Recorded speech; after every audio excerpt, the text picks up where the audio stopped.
Assalamualaikum warahmatullahi wabarakatuh. Sehat semua ibu-ibu? Sehat? Sehat. Sudah pada makan?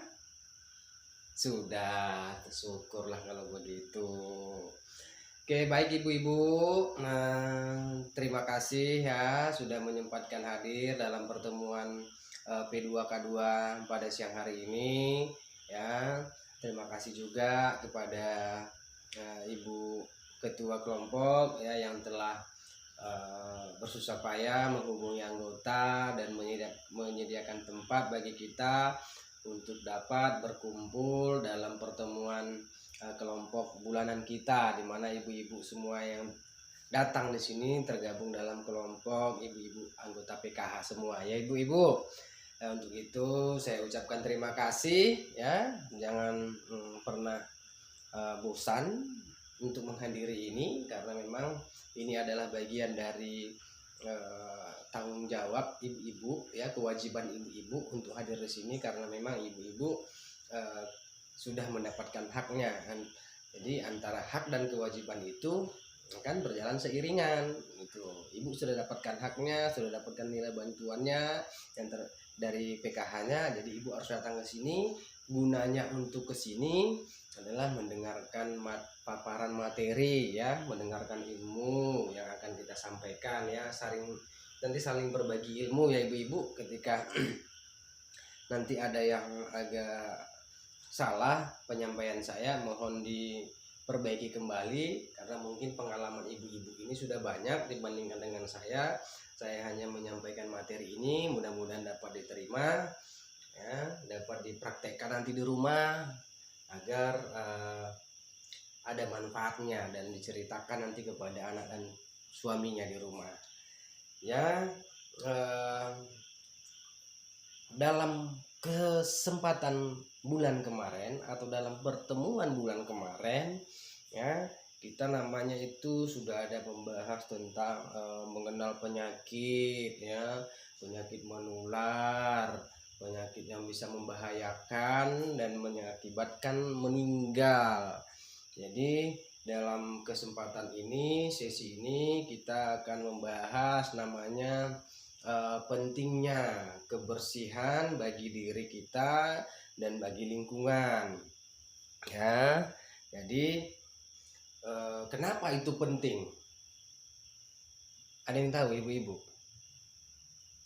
Iya, penting kebersihan itu untuk menjauhkan kita dari namanya penyakit. Penyakit apa saja? Nah, ketika kita sudah bersih ya, diri kita sudah bersih dalam artian bersih dalam segi lingkungan kita, dan bersih dalam rumah ya, dari sekitaran rumah kita itu tidak ada namanya bau-bau atau sampah-sampah ya, itu bisa dikatakan bersih. Otomatis nyamuk-nyamuk juga hilang tuh. Nah, di situ sumber penyakit malarianya sudah hilang. Mudah-mudahan kita tidak ada yang kena penyakit malaria di sini ya Bu ya. Amin ya Ibu. Nah itu salah satu tujuan pentingnya kita membahas tentang kebersihan diri dan lingkungan. Untuk itu ibu-ibu ya, saya akan menyampaikan ada sedikit di sini ya, di flipchart namanya ini. Flipchart ini memang hasil print-printan Bu, di print dari komputer. Karena memang posternya itu, flipchart itu poster Bu ya, poster besar yang berisi tulisan seperti ini belum datang dari kabupaten. Jadi untuk sementara waktu kita pakai yang ini saja ya. Bagi yang ibu-ibu nggak kelihatan yang dari ujung sana itu Ibu, nanti biar saya bacakan di sini, Ibu dengar agar semuanya bisa memahami ya, bisa menyerap apa yang akan kita sampaikan ya Bu. Nah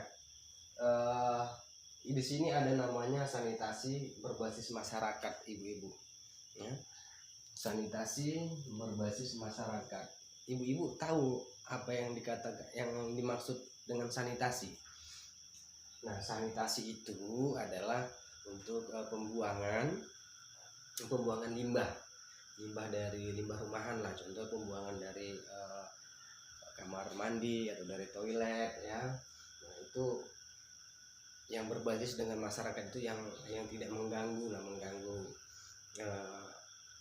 kehidupan kita di dalam rumah gitu loh. Nah di sini ada namanya Ibu stop buang air besar atau sembarangan. Nah itu yang saya maksud tadi, sanitasi. Stop buang air besar sembarangan. Kalau sanitasi kita ada, artinya kita nggak perlu lagi buang air besar ke sungai ya. Kita langsung buang air besar di jamban sudah. nggak perlu repot lagi lah gitu loh. Di sini ibu-ibu sudah ada yang ada yang nggak punya jamban nggak di rumahnya ini? Ada?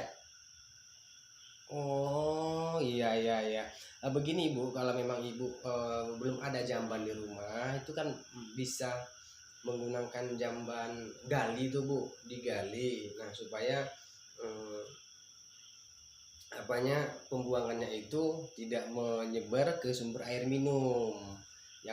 Yang nantinya sumber air minum kita itu kan akan tercemar tuh Bu oleh dari limbah kita sendiri. Itu digali ya. Ya, ini namanya stop buang air besar sembarangan untuk memudahkan kita ya. Kemudian cuci tangan pakai sabun. Nah, sejauh ini memang kita Bu dalam musim pandemi sekarang ini pemerintah selalu menganjurkan namanya cuci tangan pakai sabun ya. Dari dulu memang kita sudah mengerjakan hal yang seperti ini, mengerjakan cuci tangan pakai sabun ini.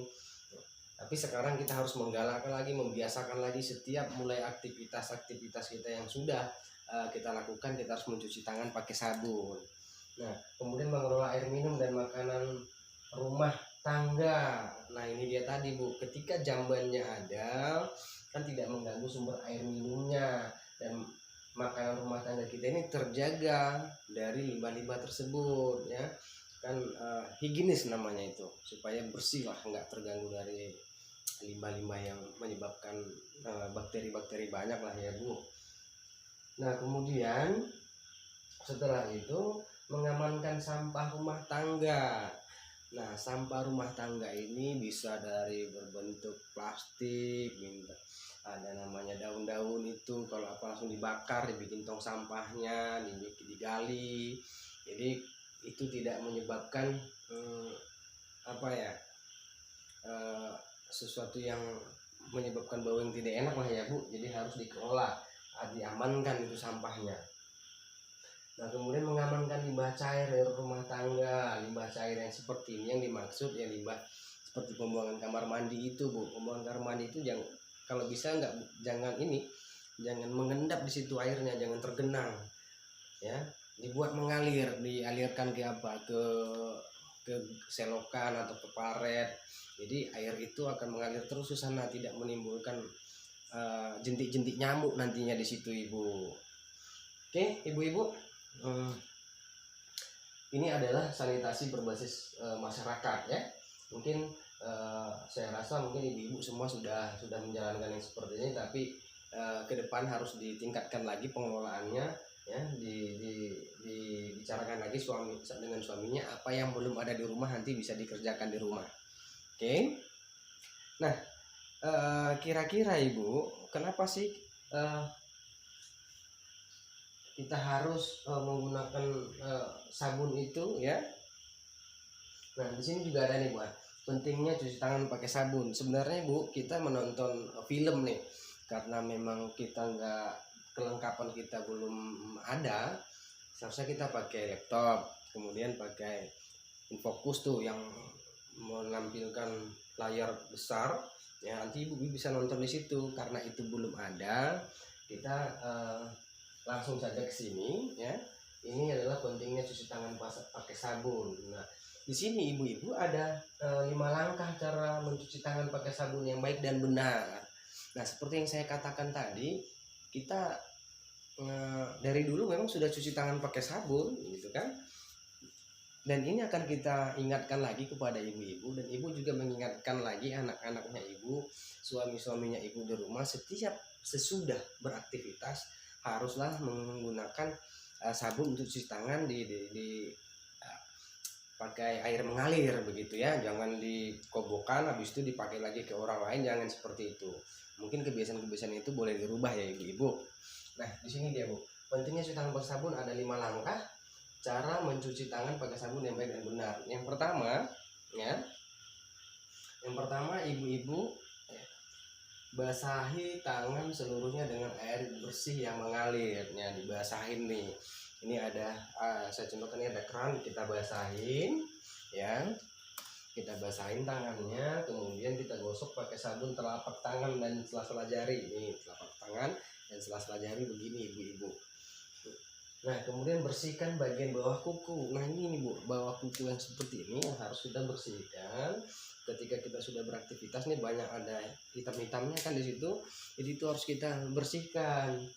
Nah kemudian bilas dengan air bersih dan mengalir. Setelah kita cuci tangan tadi, kita bilas lagi ya, kemudian keringkan tangan pakai handuk atau pakai kain ya, yang bersih juga kainnya. Nah setelah itu kita kibas-kibaskan nih, kalau memang tidak ada tisu atau handuk. Nah ini cuci tangan yang basah menggunakan air bersih mengalir pada saat, nah ini dia, kapan sih kita mencuci tangan pakai sabun itu di air mengalir, pada saat kapan gitu. Nah ketika ibu-ibu sudah atau sebelum makan, sesudah atau sebelum makan, nah kita pakai cuci tangan pakai sabun. Nah itu sering juga tuh petugas-petugas kesehatan ya, baik dari pemerintah, dari iklan-iklan TV yang sekarang itu, kita dianjurkan yang seperti itu agar tidak mudah terkena penyakit. Kemudian dengan sekarang nih penyakit COVID itu ibu. Nah yang kedua, sebelum mengolah dan menghidangkan makanan, jadi ibu-ibu sebelum masak ya, sebelum masak megang bahan-bahan makanan itu harus dicuci dulu tangannya, agar apa yang sudah kita pegang sebelumnya tidak nempel di makanan tersebut. Nah sebelum menyusui, bagi ibu-ibu nih yang punya balita ya, ibu yang punya balita tuh sebelum menyusui cuci tangannya dulu gitu, agar bayinya itu tidak terkena bakteri-bakteri ya dari apa yang ibu habis lakukan tadi. Kalau ibu habis bakar sampah atau ibu habis atau megang apa gitu, tangannya dicuci dulu ya bu ya. Nah yang keempat, sebelum memberi makanan bayi, nah itu sama tuh bu dengan ibu sana tuh ibu yang punya balita tadi itu ya, sebelum memberi makanan bayi atau balita ibu tuh cuci tangannya dulu. Nah kemudian sesudah buang air besar dan kecil dan mencibuki anak. Nah ini kepada ibu-ibu nih yang punya anak kecil, anak-anak balita yang masih butuh dampingan orang tua untuk cebok. Jadi ketika kita menyembuhkan anak tuh, habis itu baru cuci tangan pakai sabun. Oke bu, nah paham bu ya. Nah sesudah memegang hewan atau unggas, nah ini yang terpenting bu. Ketika ibu-ibu nih ada ternaknya kan di rumah bu ya, ada ibu itu punya sapi tuh, ada ketika habis ngasih makan sapinya, nyari rumput tuh dikasih ke situ tuh harus cuci tangan. Ada ngasih makan ayam atau ngasih makan burung, jadi kita cuci tangan. Oke ibu paham ya semua ya, untuk yang seperti ini mengapa pentingnya kita menjaga diri dari menjaga kebersihan diri dan lingkungan. Jadi saran saya kepada ibu-ibu, tolong diperhatikan lingkungannya, tolong diperhatikan rumahnya, agar selalu rumah itu dalam keadaan bersih ya. Perhatikan juga ketika ada air-air yang menggenang di rumah, apalagi musim hujan sekarang nih. Nah itu harus dikeringkan atau pembuangan apanya disalurkan ke got. Nah kalau memang tidak ada lagi yang bertanya ya, saya rasa untuk yang sesi ini sudah cukup ya ibu-ibu. Untuk itu saya ucapkan terima kasih banyak atas kehadiran ibu semua yang telah menyempatkan diri hadir di sini. Semoga apa yang ibu dapatkan dari sesi materi ini dapat bermanfaat bagi ibu-ibu sekeluarga di rumah ya. Lebih dan kurang saya mohon maaf ya, lebih dan kurang saya mohon maaf. Wabillahi taufiq hidayah ya. Wassalamualaikum warahmatullahi wabarakatuh.